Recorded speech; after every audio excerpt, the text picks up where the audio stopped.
কি রে? মধু মধু আবার মধু কি হুলাকে খাও?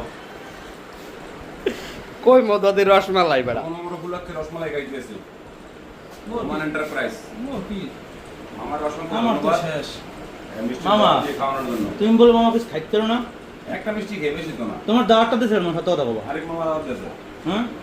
তুমি এই পর্যন্ত এই 7টা ও ভাই কি ভাই ভাই আজকে হইলো অমাবস্যার রাত, এটা হলো গলাকাটা অমাবস্যা বলে, ময়মুরব্বীরা বলে যে এই অমাবস্যার রাইতে ভাত খাওয়া যাইবে না। এই জন্য আমার জামাই সমর এই এই মিষ্টির দোকানে নিয়ে আসছে মিষ্টি খাওয়ার জন্য। মিষ্টির দোকানের নাম কি? এখন এখানে কয়েকটা পুরি আছে, তার 5টা খাইছি, 2 4 6 7টা আছে, এই 7টাও খাবো আর 4-5টা মিষ্টি খাবো রসমালাই, ঠিক আছে? আমার রাত্রে আর ভাত খাওয়া লাগবে না। এই জন্য আর কি এখানে আইছি। এই মিষ্টির দোকানটা নতুন হয়েছে আমাকে কলেজ পশ্চিম মাথায়। এইটা হলো মনোজের মিষ্টির দোকান। মনস কই কই এই এই যে এই মনোজ, এই যে মনোজের মিষ্টির দোকান রাজভোগ। নাম রাজভোগ এখানে যা রাজভোগ, যাই হোক ওর নাম তো মনোজ, যাই